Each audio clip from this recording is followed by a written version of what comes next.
Welcome to Module 2 of our Windows Server 2025 course. Identity and Access Management is what we are going to cover in the second module. In this part, we will cover the core of identity in Windows environment, that is Active Directory Domain Services, or we also say ADDS. Active Directory Domain Services, ADDS, is a centralized system that stores and manages the identity information for users, groups, and computers. It provides authentication. So, if you create a user, you can authenticate that user against his password and username using Active Directory Domain Service. You can do authorization, and also you can set policy enforcement, forming the backbone of enterprise identity management. When you set up Active Directory in a Windows server, then it is called as domain controllers. The DCs or domain controllers store identity data and replicate it across the other domain controller. That means you can have multiple domain controller for reliability. There are other concepts also called forest, which can contain multiple domain, and there is also some kind of management to help separate namespace. This topic we will discuss it later. I think for a better understanding, we see a single domain controller installation. We get familiarized with the users and groups. Then at some point, when we get an idea about the Active Directory, we talk about the forest and other topics. To set up the Active Directory domain services, first step is to install ADDS role from Server Manager. Then promote your server to a domain controller. At this point, you can create a new forest. That means this is going to be the first domain controller in your organization.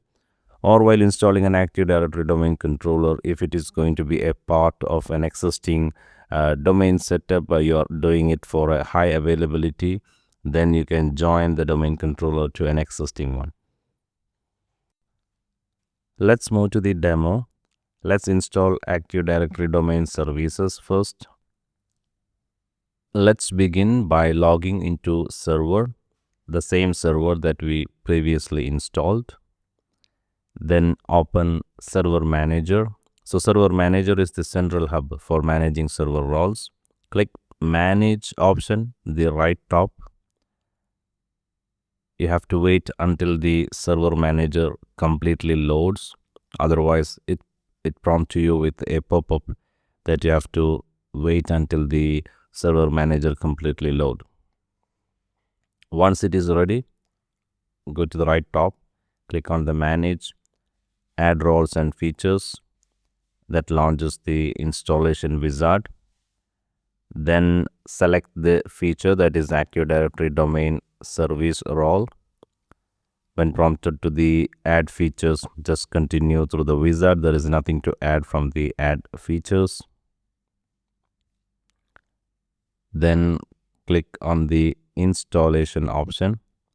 That will install the feature in your domain controller server. In the second step, you need to enter the configuration of your Active Directory services, and that stage is going to promote this server as a domain controller. This may take a few minutes, and once the installation is completed, you get an indication that the feature installation has completed. Right top, next to the Manage, you will see a yellow indication that indicates that the installation of the feature has completed and it's time to configure the Active Directory. So the Active Directory feature is ready. Now it is time to promote the server as a domain controller.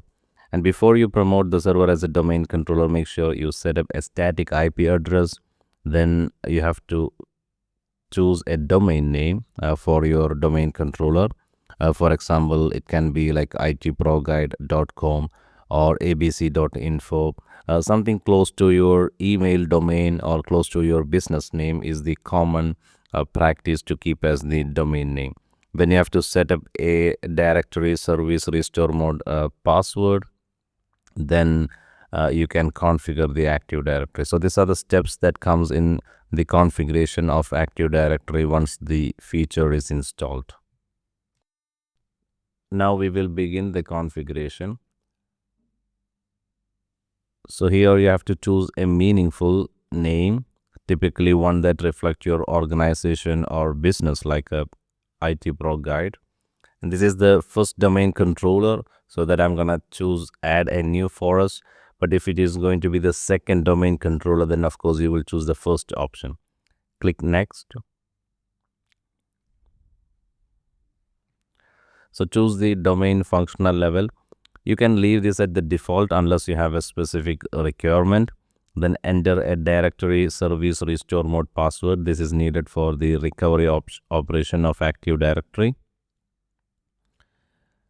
Continue, pass the DNS delegation warning.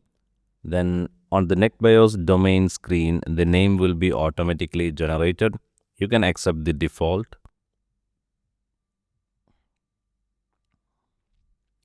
Next, review the default paths for the database logs and 6 volume.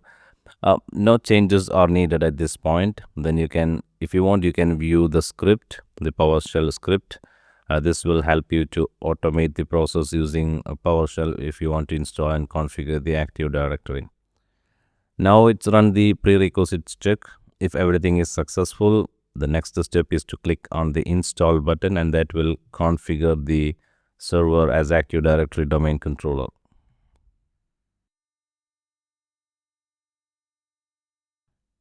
After the configuration complete, the server will automatically restart. Upon the reboot, the server will function as a domain controller.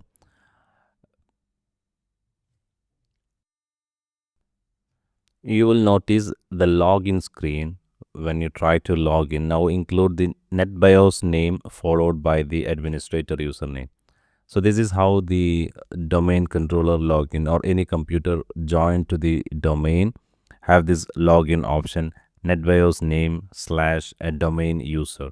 So one user, like administrator user like this, can be logged into all the computers that are joined to this domain.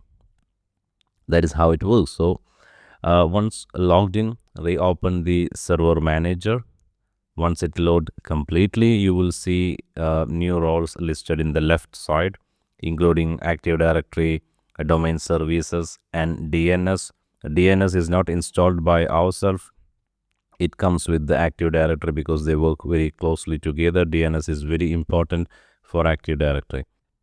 After the Active Directory setup, use tools like Active Directory users and computers to manage users and groups. And there are other tools also provided by Active Directory, like Active Directory domain and trust, Active Directory sites and services. We also use PowerShell very often to manage the Active Directory using some scripts, or also RSAT tools also. To use the Active Directory tools, you can click on Tools from the Server Manager. You can see Active Directory users and computers. Expand the domain name, where you will see default users. We will get familiarized with the other tools also later. Let's summarize what we have learned in this video. Active Directory Domain Services is an identity solution provided by Microsoft as a part of the Inbox feature in Windows Server. In Windows Server 2025, Active Directory is available, and the installation is two-stage. First, you install the feature, then second, you configure the domain Active Directory services, and that promotes the server as a domain controller. And once you complete the installation, you have multiple tools to manage the users, groups, and domain. That's it. Thank you for watching this video. See you in the next video.